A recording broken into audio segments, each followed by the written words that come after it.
o Centro de Terapia Celular, ele foi aprovado no primeiro round de chamada da FAPESP em 2000.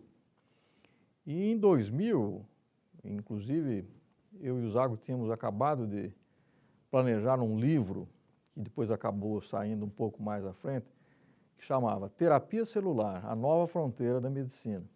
Então, quer dizer, era a grande esperança em 2000 de que o século XXI fosse o século das terapias celulares. E nós já fazíamos terapia celular. Terapia celular, quer dizer, é a coisa mais antiga do mundo. Quer dizer, é o uso de, por exemplo, transfusão, né, o uso de células para tratar uma condição, uma disfunção, enfim. O que mudou? É que a partir de um determinado momento se percebeu que se poderia fazer essa terapia com células-tronco. E muita gente se esqueceu de que o transplante transplante de medula óssea foi desenvolvido já na década de 1950.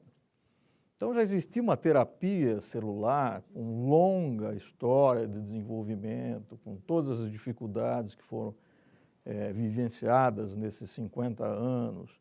Então, para nós, hematologistas, quer dizer, nós estávamos num ambiente natural. Quer dizer, não faríamos nada muito diferente do que estávamos acostumados a fazer. E essa foi, vamos dizer, a ideia. E qual foi a diferença? A diferença é que lá nós tínhamos em Ribeirão um grupo ativo, mas com pesquisadores isolados. Cada um cuidando da sua vida. Foi a primeira vez que nós nos organizamos, né? O Zago, nessa época, ele coordenou esse esforço e fizemos esse projeto.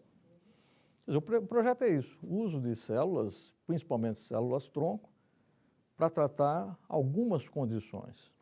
E que célula-tronco? Inicialmente, célula-tronco hematopoética, obtida da medula óssea, que naquele momento se achava que ela poderia apresentar propriedades plásticas, poderia se transdiferenciar em outras células e assim por diante. Veja, isso foi em 2000. Em 2003, já em vigência do CEPID, tentando proliferar células-tronco hematopoéticas, aí em ciência as coisas acontecem dessa maneira mesmo. Né? No laboratório, eu olhando as células, falei, mas tem alguma coisa diferente aqui. Né? E bati pela primeira vez, quer dizer, conheci pela primeira vez as células-tronco mesenquimais, chamadas hoje do cordão umbilical, e que dava origem ao osso, à cartilagem, né? Enfim. Quer dizer, nós fizemos um círculo, né? E nos encontramos com um novo tipo de célula-tronco e que hoje é fundamental para a sustentação da célula-tronco hematopoética, quer dizer, a célula que lá na medula óssea, né, protege e alimenta a célula-tronco hematopoética. E aí já se criou então um segundo, né, foco de estudo, que foram as células mesenquimais, e nós saímos na frente rapidamente nessa área, porque nós rapidamente fizemos análise de expressão gênica dessas células, quer dizer, isolamos de vários tecidos, e aí veio a segunda vertente e o segundo foco do centro, que é usar clinicamente. Tá? E essas células-tronco mesenquimais, entre as propriedades descritas, é uma de imunomodulação. Quer dizer, ela tem uma capacidade de nocautear, vamos dizer assim, o sistema imunológico. Né? E isso é útil?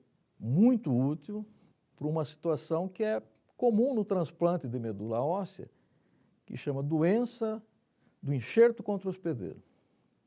É muito simples, é o seguinte, você transplanta a célula-tronco da medula óssea e ela enxerta. E aí ela prolifera, toma conta da medula óssea e passa a rejeitar o hospedeiro, passa a atacar o fígado, a pele, né, traz problemas graves. Né? Quer dizer, é uma dos efeitos adversos importantes do transplante de medula óssea. Em 2005, nós tínhamos um paciente muito grave de Jaú, é uma doença do enxerto contra hospedeiro grau 4, com toda a sua pele descamada, uma doença descamante, né, com complicações gastrointestinais importantes, com diarreia, vômito. E mandamos a célula lá para Jaú, essas que nocauteiam o sistema imunológico. Deu-se a primeira dose, 2 dias já diminuiu drasticamente os vômitos e a diarreia. Deu-se uma segunda dose e ele teve alta em 10 dias após esse tratamento. Então isso animou todo mundo, quer dizer, aparentemente essas células eram realmente milagrosas. E hoje nós temos mais de 100 pacientes. Não só na doença do enxerto contra o hospedeiro, mas também em outras situações, como por exemplo na esclerose sistêmica, doenças de fundo imunológico. Os resultados não são tão bons quanto na doença do enxerto contra o hospedeiro. Nessa nova fase do Centro de Terapia Celular, nós refizemos a proposta e, dentro dos estudos clínicos, é um estudo duplo cego controlado. Mas não mais com células da medula óssea, agora com células do cordão umbilical, que nós fomos os primeiros a descrever. Então, esse é um estudo controlado que está em andamento. Embora os estudos anteriores, desses mais de 100 pacientes, mostram uma resposta satisfatória em mais ou menos 50% deles. Mais recentemente, nós entramos na tentativa de produzir essas células, não só as mesenquimais, mas também as células tronco hematopoética, a partir de células embrionárias. Então, no nosso grupo foi incorporada a doutora Lígia, que já isolou algumas linhagens de célula-tronco embrionária, e a partir dessas linhagens, nós então desenvolvemos uma outra vertente, produção de células-tronco in vitro para efeito de transplante. Não só para efeito de transplante, mas para a produção de células do sangue. Produção de glóbulos vermelhos, plaquetas, que é um problema. Então, essa já é uma linha bem definida, com resultados muito interessantes. Mas também não para aí. Tá? Quer dizer, da célula-tronco embrionária, pulamos para as células de pluripotência induzidas, iPS. E tivemos a felicidade de ser o primeiro grupo brasileiro a desenvolver uma iPS. Ganhamos experiência e hoje nós estamos derivando células iPS de pacientes, por exemplo, com anemia falciforme, com o objetivo de levar essas células para o laboratório e, a partir delas, produzir células-tronco que poderão ser transplantadas. Qual a diferença? Nós podemos corrigir nessas células-tronco o defeito genético da anemia falciforme. Então, também tem uma linha, nós temos vários estudantes trabalhando nessa linha. E, ainda mais recentemente, nós associamos a terapia celular com uma terapia gênica, entre aspas. Tá? Então, por exemplo, nós trabalhamos há muitos anos com a produção de fator 8 da coagulação recombinante. Então, nós manipulamos o fator 8, corrigimos o fator 8, produzimos em quantidade razoável em laboratório. Então, qual que é a ideia agora? A ideia é produzir células-tronco modificadas. Pegamos o paciente hemofílico, retiramos uma célula da pele ou do sangue, transformamos numa célula iPS, corrigimos essa célula iPS, ou colocamos já um vetor já correto dentro dessa célula, produzimos célula-tronco, tá? E aí nós vamos usar essas células-tronco para produzir dentro do paciente o fator. Aí é a dificuldade. Quer dizer, transplante nessa situação não funciona. Então nós estamos tentando produzir organoides, por exemplo, um ossículo ou uma coleção de gordura, né, subcutânea, onde essas células vão, né, ser mantidas pela própria fisiologia do paciente e produzir esse fator no sentido de corrigir a hemofilia. Lógico, nós não estamos em paciente ainda, estamos fazendo isso em camundongos hemofílicos. Para fazer isso, nós tivemos que criar um camundongo hemofílico, então criamos Então você veja, as coisas vão puxando, então é mais uma associação, né, de terapia, na realidade é engenharia tecidual, produção de um tecido, mesmo que seja não um normal, né, associado com a terapia gênica. Investigadores principais, nós somos 9 e 34 pesquisadores associados.